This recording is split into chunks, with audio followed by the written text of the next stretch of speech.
I needed chaos. That's where I thrived. Where do I start? We don't have enough time. Did you ever meet a microphone you didn't like? No. He's a son of a bitch right now. He's no fun right now. I really enjoy the microphone. I enjoy the camera. I think it's a big circus. I can't say that I haven't created my own circuses in my time. JR would speak his mind, and sometimes that would present a problem. Wake up already. It's a joke. I was always one that needed to be heard. I was emotional as a mother. Jeremy Roenick loves to bang the body. I played my best when the spotlight was on me. Jeremy Roenick shot, score! He brings a lot of everything. Give me a little bit of that. The flair, the talent. That was JR. This is Jeremy Roenick, score! Very volatile, Just bizarre. Way too cocky, out of control. highly emotional human being. People either loved it or hated it. Sometimes it got me into trouble.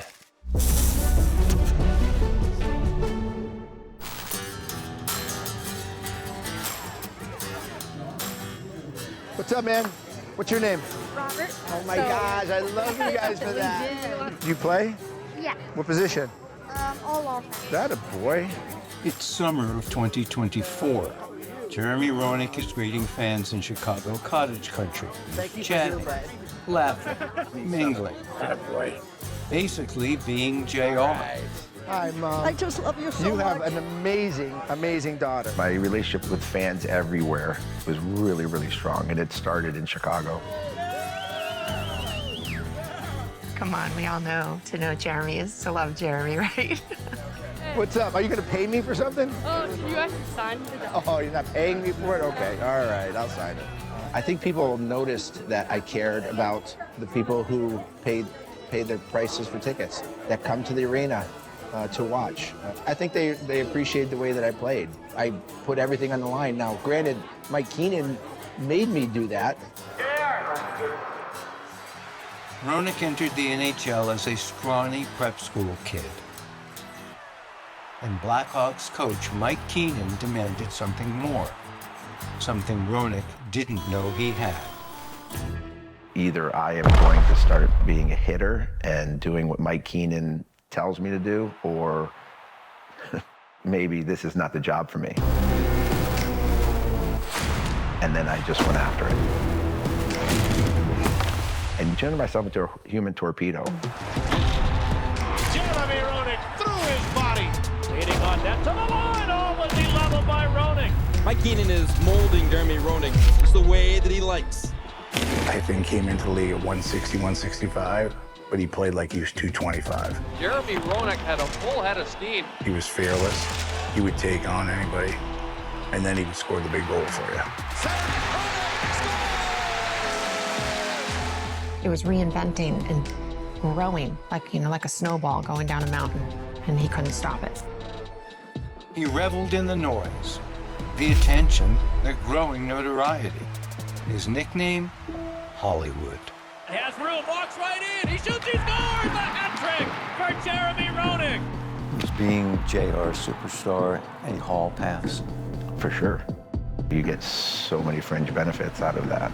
It's like it all comes to you, and it comes to you easily. It's very difficult to, if you're not paying attention, to let it consume you. The more noise, I think the better he did. And that might rub people the wrong way. Roenick, he is some kind of steamed, and we think he's got good reason to be. Was this ego? Huge ego. And slowly gets up, and he gets into it with Jeremy Roenick. Like, who's this sweet boy I met? That sweet boy's gone. Like, we're turning into this, chaotic thing. Why weren't you a career Blackhawk? Why wasn't I a career Blackhawk? I think we come down again, back to that question again of the ego. I didn't think it was a very lofty ask to be asked for $4 million in 1996. Mr. Wirtz, who was the strongest owner in the National Hockey League, tried to fight it every tooth and nail. I chose to get into an ego match with a very successful owner. So you talked yourself into trouble. Yeah, which I've usually done. Roenick was banished to Phoenix in a trade for Alexei Zhamnov. Jeremy Roenick lights the lamp. In the desert, Coyotes captain Keith Tkachuk rechristened his friend Styles. The clothes, the parties, the penchant for risk. Roenick was slow dancing with danger. Were you drinking too much? I think at points I was, yeah. Were you gambling too much? At points, yes, absolutely. Also have people calling you, telling you that they're going to break your husband's legs if he doesn't pay a gambling debt. It was that bad. Yeah. October 9th, 1999. And I'm going to quote your memoir. My Phoenix Coyotes were in Chicago to play the Blackhawks. Tracy confronted me at the Coyotes dressing room between the second and third periods. She went nuclear on my ass in the dressing room doorway as my teammates looked on. I remember it well. What do you remember? Everything. I knew a lot more than I probably should have known as a wife, and I just had had enough. I was so over the NHL, I admit that. It just exploded all at once, and I did not care that there was a hockey game going on. And I remember going back onto the bench, and I was going to inflict as much pain as I possibly could on the first person that comes near me. And I remember I jumped on the ice, and literally two-hand, first person that comes by me, and it happened to be Tony and Monty. One of my best friends in all of the world. People say that I didn't like Tony and there was friction between us, but it had nothing to do with Tony and Monty. It had everything to do with me. Those are ugly parts of JR that I never want to see again, that will never be seen again. Hold on, come here, give me a hug. The marriage survived the strain. Roenick resurrected his career in Philadelphia.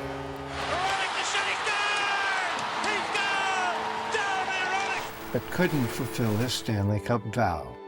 And there's Jeremy Roenick. His bid for a first Stanley Cup is over. He drifted post-lockout, a pair of miserable seasons with the Kings and then the Coyotes. Make up your own as much as you want. He was at the end of his career and his tether until he heard from an old teammate.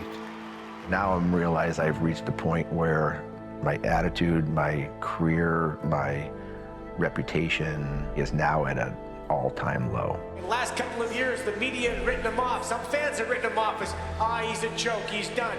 And I'm 4 goals away from 500. And here I am sitting. Is this going to be my legacy?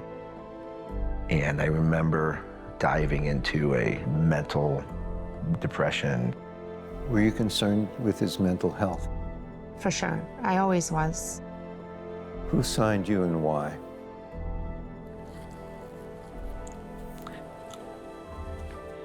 Doug Wilson was my first roommate in Chicago, and we've been friends for a long time. Now being the GM of San Jose, he brought me out. I flew him out here just to talk to him and spend a day with him, and I could see in his eyes that he had some unfinished business. I remember working my ass off for the next month, scoring my 500th goal.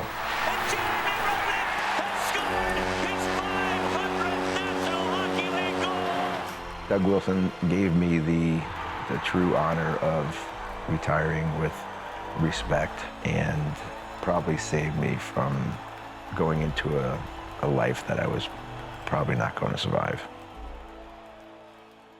You mentioned you had no idea what you were going to do. Everybody said I was going to get into television, right? Because of my big personality, my big mouth. After retirement, Roenick's glibness earned him a job with NBC, where he was an analyst for 10 years. How many times did you go hit a guy? How many times you go hit a guy right before a whistle and you veer out of the way? Until being fired for what the network called making inappropriate comments about coworkers on a hockey podcast. Do you regret being JR on a Spitting Chicklets podcast? No. I think I got caught in a time and a space warp of culture. JR got canceled, and it's bull. It's bull. He should have never got canceled. He was great for the game. People turned their back on him. I think he got railroaded, and it sucks that he's not in the game. Can you imagine how good he'd be on ESPN or TNT right now? Roenick had waited a dozen years for the call to the hall, sometimes wondering if he had talked his way out of a place he hadn't even entered. And then, I was actually going through Starbucks line, and I ordered my coffee after doing my workout, and the phone rang. And I kind of looked at it and got real nervous. Congratulations, Sarah. You are an honored member in the class of 2024. I'm crying because I'm so happy. I can't thank you enough. I'm sorry I can't speak. You have never been at a loss for words. And then when we hung up, I pulled away from the